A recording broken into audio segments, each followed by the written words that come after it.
Welcome to a story that defies expectations and stretches the limits of intrigue. Imagine if Sherlock Holmes found himself in Kuala Lumpur, chasing clues with a side of wit and a touch of interrogation. Today we're delving into the enigmatic tale of a North Korean man whose journey through Malaysia reads like a suspense novel turned up. This isn't your average tear-jerker. It's a roller coaster ride of intrigue and suspense, starring a mysterious figure whose life story is as enigmatic as Kim Jong Nam's morning routine. Get ready for a story so captivating you'll be on the edge of your seat. So grab your detective hat and join us as we uncover the twists and turns of the mysterious North Korean man's tragedy in Malaysia. Buckle up, this is one story which you won't want to miss. Now sit back, relax and enjoy the video.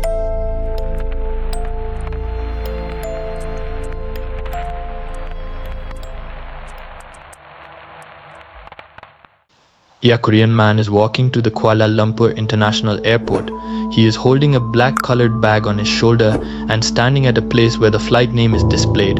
He was noting the terminal where he has to board the flight and was walking towards the terminal. He hears someone running from behind. He didn't mind it to be suspicious and continued walking towards the terminal. But the person who came from the back closed his eyes. He was not sure what to do. Two hands covered his face. He did not know what is happening with him. He grabbed their hands. He saw two people who were standing in front of him. They are two young ladies who are less than 20 years old. He was not sure who they are, why they had covered his eyes. He asked them finally that what was up with them to misbehave in such a way with him. They are running away saying that they have done it by mistake to the wrong one. Even he agreed to that and walked towards the terminal. He sees a lotion on his face, and while he was touching his face, he felt it to be itchy and his eyes started to get irritated. So this kind of irritation started to create a kind of panic in him. He immediately went to the airport security and complained that two girls came and touched his face and his face started to burn. After complaining, the security looked at his face and it didn't look like there was a big change on his face. But he was still panicking. So the officer took him to the medical center at the airport. After that, the nurse at the medical center tried to treat his pain, but nothing made a big difference. She made him sit on the chair for a while, but at that moment, he fell down from the chair. So as soon as he fell down, the nurse at the medical center was panicking and called the ambulance. As soon as she called, the ambulance came to the airport and immediately took him to the hospital. They put on an oxygen mask and looked at him, but no matter what they put on, he didn't seem to breathe. So these two unknown girls touched his face, and in 35 minutes, this Korean man died. This incident at the airport itself is making the other passengers worry about the airport. Not only the people at the international airport, but the whole Malaysia was also in shock. In the next few minutes, the police came there. After that, many things that they found out shocked the whole world. So by this whole while, it's clear that today we are going to watch a real incident where a Korean man was killed by two young girls. This video is going to be very thrilling, so watch the video without skipping to have that spine-chilling curiosity to burn on. With this note, let's get into the video. Before that, don't forget to subscribe to our channel. This is free of cost for you guys, but it benefits a lot to us and our efforts. Now, let's hop into the story. Yes, as soon as the Korean man died, the police came to the airport and checked his black bag. When they checked, they found three shocking things. As his name was Kim Chul in his current passport, the officers thought this must be his real name. But they checked his bag, there were 4 fake passports in it. His name was different in those 4 fake passports, but his face was the same in all. Let's regard this as the first shocking thing. The second shocking thing they found in the bag was a wallet worth $1 lakh. The third shocking thing was a box containing 12 medical bottles. They didn't know what these medical bottles were, so they sent them to find out what it was. When they sent it, they said that we must first know who he is, and then they traced his identity. In those 4 fake passports, his hometown was Pyongyang. So they thought that he might be from North Korea. The Malaysian government called the North Korean embassy and asked them to check his identity. The North Korean embassy took a look at his photo. When they saw it, everyone was shocked because the name of the person in this photo is Kim Jong Nam, none other than North Korea's ruler Kim Jong Un, who is his half-brother.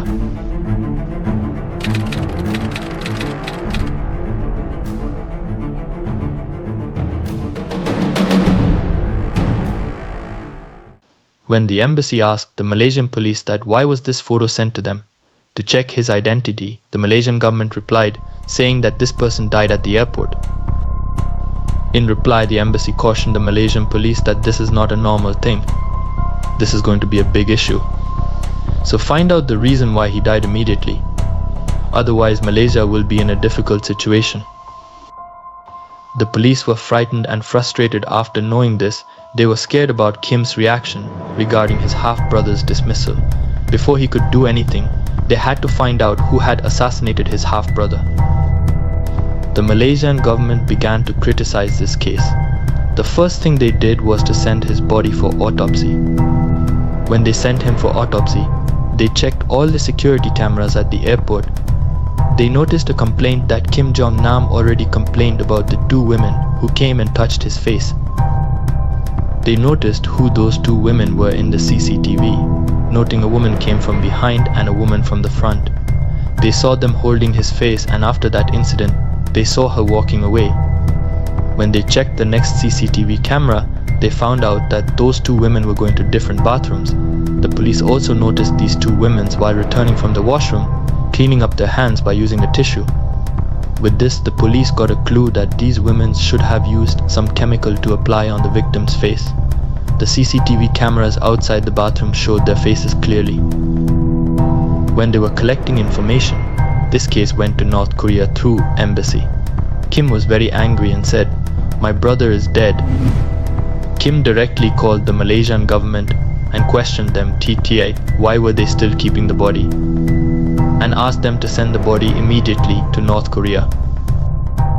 The Malaysian government said, "We can't give you the body so easily," and added by saying that this murder had happened at a public place in their country. If they don't find the reason for this murder, it would ruin the country's reputation. So they clarified to Kim that they will send the body to his country only after they do the autopsy. After hearing this, Kim gets even more angry. He frustratedly questioned them who gave them the right to put a knife on his brother's body, and claims that to be against human rights. So instead of doing unnecessary things, he asks them to send the body first. And Kim promises to the Malaysian government that he will find out the two women who assassinated his brother. Even after all these threats and promises from Kim, the Malaysian government weren't ready to send the body to North Korea without an autopsy. Due to this, the Malaysian government becomes a huge reason for Kim's rage. But the other side, Malaysian government weren't ready to move back from this case and were prone to deal this case. So the Malaysian government completes the autopsy. After the autopsy, they find out the reason for his death is VX, which is a man-made chemical. Now, the Malaysian government is in a different level because VX is not a normal chemical, it is a man-made weapon. No country in the world are allowed to use this chemical. All countries in the world have signed an agreement and were asked to destroy the chemical totally. And all the countries were following this too. Especially the American government had a VX chemical in stock. But if they were retaining it in stock, it will cause harm to the entire human race. So the American government stored this chemical in a ship, and they destroyed the ship in the middle of the Atlantic Ocean. Now, let's get into science a little bit. Hey, don't skip this video so soon. I'm here to simplify it as much as I can. Don't worry, you can completely count on me. I'm a man of my words. So, yeah, what does this VX chemical do to humans? A small drop of this chemical will affect the nervous system and cuts off the communication between the muscles and the brain. Not only that, it also cuts off the diaphragm. Once it is cut off, we cannot breathe. This pain will be in a different level. If the communication between the muscles and the brain is cut off, all the organs in the body will be too. It will lead to dizziness. This is why it is said that a person will die within 30 minutes of this chemical entering the body. The two women who applied this chemical were able to escape from there. The Malaysian government found out that this chemical is responsible for their death.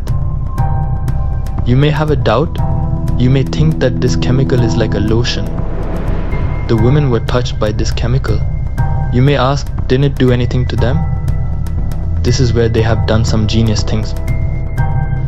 This VX chemical is not a single chemical. There are two compounds in this.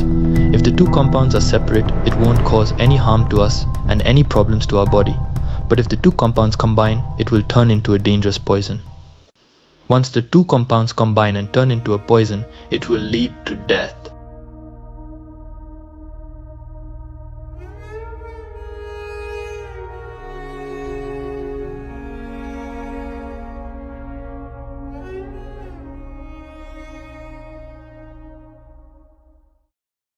The Malaysian government was shocked when they found out about this. The VX chemical is not easy to get. It is banned worldwide. If two women have used this chemical, it would have been possible only if there was a powerful person behind it. They wanted to investigate this case and were searching for the two women on the second day of the incident, February 15th, 2017. One of the two women came to the airport again. The police started to surround the woman. They tried to arrest her. The woman's name is Siti Asia. She was only 20 years old when she was arrested. The police were so shocked and began to doubt that how come this young girl could attempt such a crime.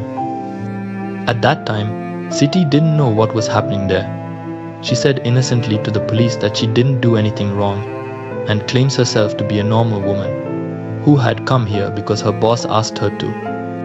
She was pleading with them to let her go, but they didn't let her go. They made her sit in the interrogation room. The police asked her about another woman who participated in the incident, took a photo of her and asked her who this girl is, what is the relationship between her and this girl, which terrorist group you belong to, why did she kill Kim Jong Nam? After hearing this question, Siti was shocked when the photo of Kim Jong Nam was put in front of her. Only then she came to know that the man died. Siti started crying and asked the police that did he die. She didn't do anything. She just did a prank video covering his face. After that she asked sorry and came back that it was just a prank video and did NT know that he is dead. She cried and told that something else would have happened. After that, police was not ready to accept it, so they hit her. They showed the other woman's photo and asked who was she. Siti tells that she doesn't know who is she. Her boss told on that day another woman will assist her. Doan Thi Huong, a bright 18-year-old from Vietnam, had just finished her education and was struggling to find a job. She joined a club as a table waiter, where her beauty caught everyone's attention, leading her to try modeling. Amidst her new modeling gigs, she met Mr. Y, a charming 20-year-old who she quickly fell for. He introduced Dawn to the idea of joining a YouTube channel in Japan that shot prank videos, promising her fame and even heroism. Enthralled by this idea, Dawn agreed and handed over her passport, allowing Mr. Y to whisk her away to Malaysia. In Malaysia, Dawn was introduced to a team of 3 people, just like Siti on the other side, both being trained for the same purpose, but by different teams. The ultimate prank was set to take place at the international airport in Kuala Lumpur. The date was February 13th, 2017. On the day of the prank, both teams were separated and given their final instructions.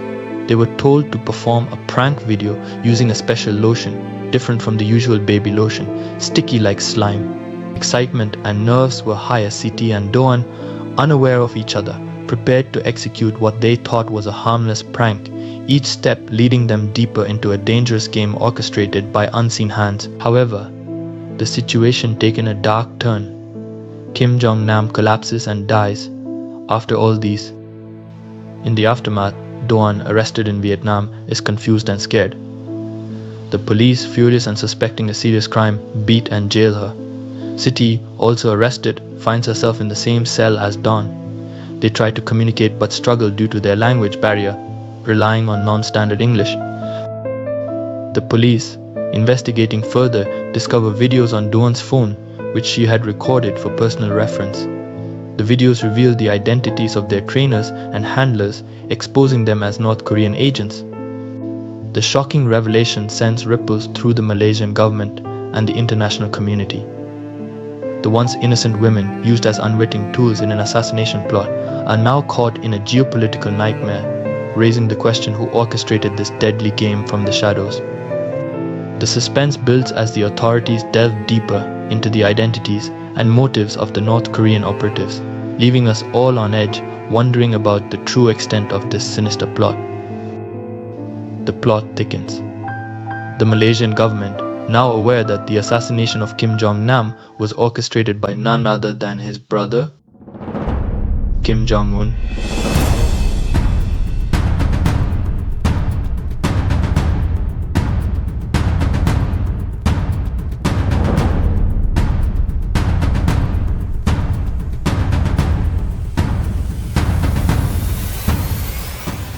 faces a dilemma. As they grapple with the shocking revelation, the phone rings. On the other end is Kim Jong-un himself issuing a chilling directive. Imagine the tension in the room as the Malaysian officials listen that they can perform the autopsy. Kim Jong-un states, but the report must declare it a natural death. Additionally, his brother's body must be on the next flight to North Korea, accompanied by 4 of his countrymen, and orders the officers not even think about arresting them. The Malaysian officials exchange worried glances. Kim Jong-un's veiled threats hang in the air like a dark cloud. If they can kill his brother so effortlessly, what might they do to Malaysia if provoked? The stakes are sky high. Why should Malaysia risk retaliation? Especially when Kim Jong-un hints at dire consequences for Malaysian citizens currently in North Korea. The officials feel the weight of their decision.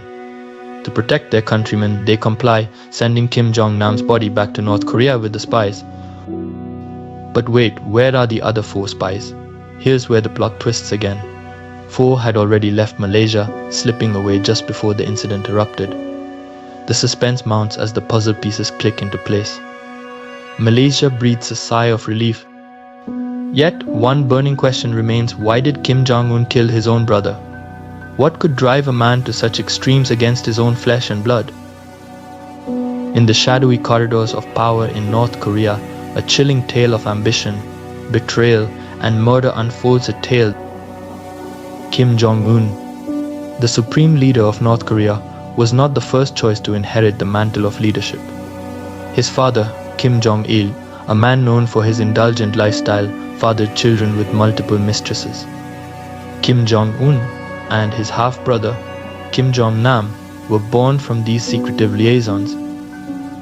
But here's the twist: Kim Jong Nam was the eldest, the one who should have naturally ascended to power. So why didn't he? Kim Jong Nam's mother was an actress, and from a young age, he showed little interest in ruling. He wanted to live a life of luxury and freedom. In contrast, Kim Jong-un, driven by his mother's ambition, had his eyes set firmly on the throne. He was willing to do anything to get there. The first shockwave hit when Kim Jong-il passed away.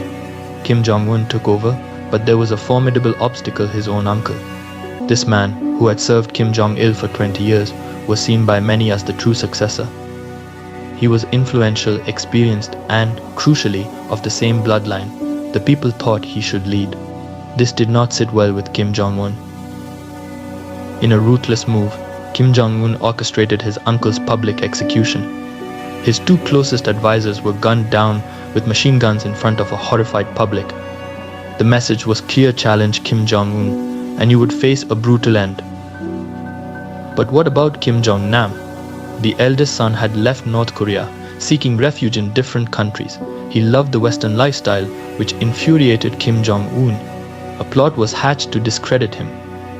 Using a fake passport, Kim Jong Nam was lured to Disneyland in Japan.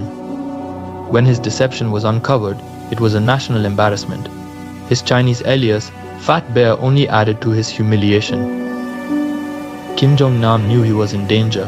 He wrote a desperate letter to his half-brother, pleading for his life and the safety of his family.